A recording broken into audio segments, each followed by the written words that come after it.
हर रोज, हर पल समय के सांचे में ढलती है कोई खबर। हर खबर आप तक पहुंचाएगा जन जागरूकता मीडिया, सरोकार अभिव्यक्ति की आजादी का पैरोकार, निर्भीकता और सच्चाई का। ब्राजील की राजधानी रियो डी जेनेरियो में 2 दिन तक चली G20 समिट का समापन हो गया है। इस सम्मेलन के पहले दिन सोमवार को भारत के प्रधानमंत्री नरेंद्र मोदी ने कई देशों के नेताओं के साथ द्विपक्षीय मुलाकातें की। पीएम मोदी ने इटली की प्रधानमंत्री जॉर्जिया मेलोनी, फ्रांस के राष्ट्रपति Emmanuel Macron, British PM Keir Starmer, Indonesia के राष्ट्रपति प्रोबोवो सुबियांतो, पुर्तगाल के पीएम लुइस मोंटेनेग्रो और नॉर्वे के प्रधानमंत्री जोना गैर स्टोर के साथ द्विपक्षीय मुद्दों पर वार्ता की। इसके अलावा प्रधानमंत्री मोदी ने सम्मेलन में दुनिया में खाद्य, तेज और उर्वरक के संकट पर चर्चा की। इन 2 सेशंस में पीएम मोदी ने भूखमरी और गरीबी के खिलाफ एकजुटता और सरकारों के कामकाज में सुधार को लेकर अपने सुझाव दिए। इसके अलावा उन्होंने ग्लोबल साउथ को लेकर भी महत्वपूर्ण चर्चा की। इस दौरान G20 शिखर सम्मेलन की अध्यक्षता कर रहे ब्राजील के राष्ट्रपति लूला डा सिल्वा ने भारत के पक्ष में बड़ा बयान दिया है। G20 सोशल के एक सत्र में लूला डा सिल्वा ने भारत को संयुक्त राष्ट्र सुरक्षा परिषद का सदस्य बनाए जाने की मांग की।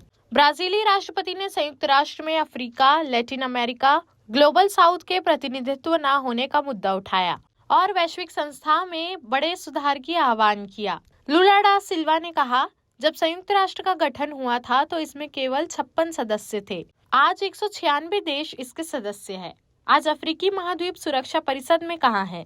संयुक्त राष्ट्र सुरक्षा परिषद में लैटिन अमेरिका देशों का प्रतिनिधित्व कहाँ है? एशिया कहाँ है? दक्षिण अफ्रीका, जर्मनी, भारत कहाँ है? ये देश कहाँ है? ब्राजील के राष्ट्रपति ने ये बयान ऐसे समय में दिया है जब दुनिया के सबसे प्रभावशाली देशों के नेता G20 शिखर सम्मेलन में भाग लेने के लिए राजधानी रियो डी जेनेरियो पहुंचे। G20 शिखर सम्मेलन में शामिल सभी नेताओं ने जलवायु परिवर्तन, यूक्रेन, गाजा और लेबनान में चल रहे युद्ध समेत अन्य कई मुद्दों पर बातचीत की।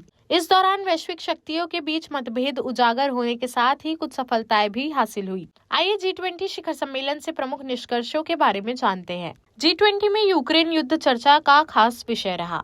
एक दिन पहले ही अमेरिका द्वारा उनकी आपूर्ति वाली लंबी दूरी की मिसाइलों से रूसी क्षेत्र पर हमला करने के लिए कीव को हरी झंडी दी थी। हालांकि रूस ने भी कहा है कि अगर हमला हुआ तो वह भी जवाबी एक्शन के लिए तैयार है।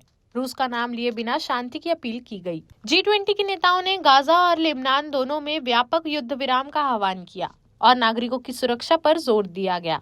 वहीं उम्मीद जताई जा रही थी कि G20 नेता अजरबैजान में रुकी हुई संयुक्त राष्ट्र जलवायु वार्ता को तुरंत शुरू कर देंगे। हालांकि उन्होंने अपनी अंतिम घोषणा में केवल सभी स्रोतों से क्लाइमेट फाइनेंस को अरबों से खरबों तक बढ़ाने की जरूरत पर जोर दिया। G20 ने यह सुनिश्चित करने के लिए सहयोग करने के विचार का समर्थन किया कि ज्यादा नेटवर्थ वाले लोगों पर प्रभावी ढंग से टैक्स लगाया जाए। हालांकि यह भी कहा गया कि ये सहयोग टैक्स संप्रभुता के पूर्ण सम्मान के साथ होना चाहिए और इसमें टैक्स सिद्धांतों के इर्द गिर्द बहस को भी शामिल किया जाना चाहिए। अर्जेंटीना के विरोध के बावजूद अरबपतियों पर 2% टैक्स लगाने पर जोर दिया गया।